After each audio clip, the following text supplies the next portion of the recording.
Hi folks, it's Brian and welcome to the beginning on our part of the BG KH Model Works buddy build that we're doing. Of course, we're doing the Corvette pace car, 1978, and apparently I have what Kurt thinks is the original issue of this kit. So that's pretty cool because he's got a more modern issue, probably even more recent, one of the most recent ones. And we've been comparing what we've been finding. First of all, his is all molded in white. Mine's molded in black. Yay! And then he's been having a little bit of problems with his because the front and rear pieces don't fit all that great, but they fit okay. And he's had a couple other issues with the mold lines on the car, specifically the ones that are back over by the door handles and stuff. So he's asking me to check out mine. I hit mine with some silver Sharpie so I could actually see it. And the mold lines are there, but it's not horrible. So I like it. I like it a lot. It's not too bad. We do have it all mocked up. So we could check the ride height stance. And it turned out that we didn't like how the rear end was sitting. So we shaved approximately 2 millimeters off of the bump stops there so that everything would raise up a little bit better. And I like how it looks now. Did I get video or footage of what it looked like before? Of course not. But just imagine a Corvette that looked like it was had his nose in the weeds, sniffing daisies. So it could probably stand to go a little bit higher. We're contemplating that. I don't think it'd be much of an issue to make it sit a little bit higher. But we want to make sure that the front wheels stay on the car.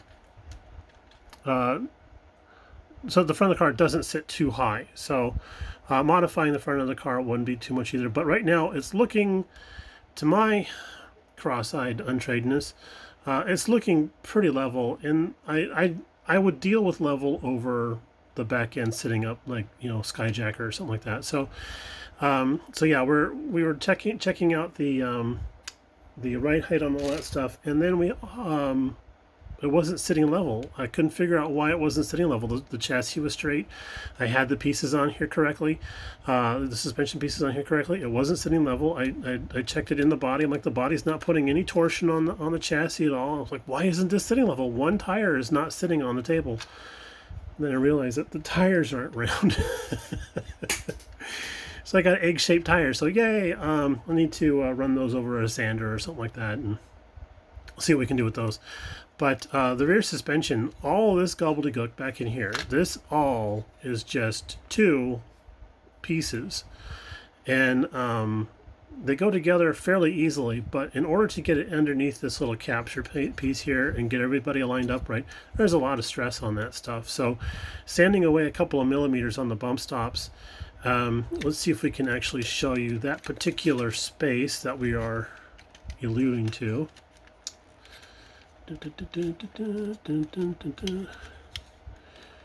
Please talk amongst yourselves. Thank you. All right, cool. So we were removing material from this space here. Now I say bump stop. Technically, that's actually the shock absorber coming up through there.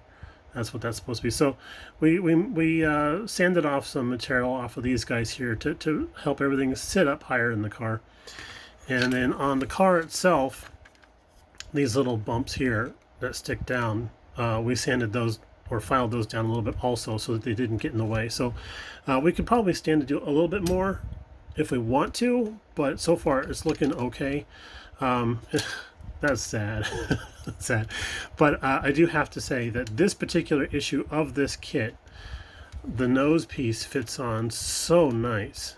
I mean, and another cool thing is that we discovered that the chassis, you can take that off or put it back in again with both the rear and forward pieces on and not having to worry about doing a lot of flexing and stuff. So this kit's really cool. Usually Corvette kits, I was talking to our buddy Jeff Ciancanelli last night. We're talking about Corvettes, and he's like, he hates doing Corvette kits because of how pinched they are and how difficult it is to shoehorn everything in there and how you end up breaking stuff off and everything. Well, this particular kit here, because of the way they designed the chassis, doesn't have that issue. So that's kind of nice. The interior bucket actually clicks in place with a couple little locator pins there, and that sits in there pretty nicely also. The only thing is that the firewall, this doodad here, it's got these pins coming off the back. leave those on. Don't cut those off. Leave those on. That's going to help everything locate inside here, up, down, side to side, all that kind of stuff. So once we have the chassis in there, so that's gonna help out. Leave those on there. And then our hood fits really, really well. So well that we're not going to have to do any modifications to it. As a matter of fact, the hood fits so well, we may actually have to sand off a little bit and once we get into the clear coat stages, because that could be a little too thick. And now we're going to impart a little bit of wisdom that I got from my friend Raul over at Muscle Car Modeler. He said that, you know, you see how difficult it is getting these hoods on and off here, how much you had to twist it out. See this lip right here? We're going to go up about, where is my measuring stick? Here we go. Let's say 10 millimeters. Okay, so about 10 millimeters up would be the maximum I would go, but about 10 millimeters up. We're going to make a little notch right there and cut it about that point there, and then just sand that flush with the body of the car. And doing that will help out so much with getting that hood in place. I mean, we don't even have to do 10 millimeters, maybe about 3 or 4 millimeters. But that'll help out so much when it comes to final assembly and not being able to, you know, and keeping us from chipping paint and that kind of a thing. Plus the frustration of getting it apart. So that's our next modification we're going to do there. And then we're going to glue on the nose and tail pieces and then blend those a little bit, because there's just the tiniest of little lips that come up there. Just, you see that little gray line there? Just the tiniest of lips that come up there.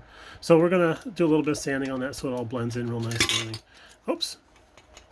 I bet a Corvette sounds just like that when you drop a real one. But yeah, there we go. Oh, I did some sanding on the hood because it had lots of box rash going on in there. The hood was floating around and getting scratched up inside there.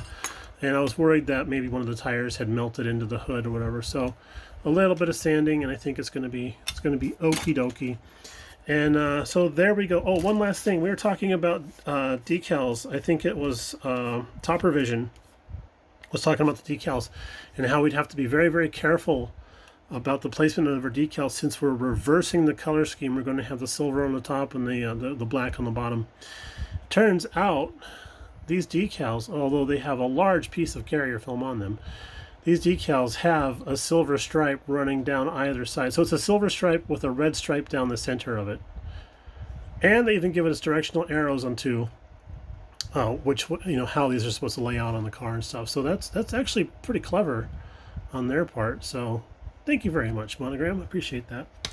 So there we go. That's pretty much everything that we got going on with this guy. We're going to get back into it here a little bit. And you know it's a heavy build when you got to break out the Prilosec. So there we go. All right, y'all, take it easy. We'll talk to you a little bit later on. I hope everybody's doing well and having a good weekend. Catch you in the future. Bye now.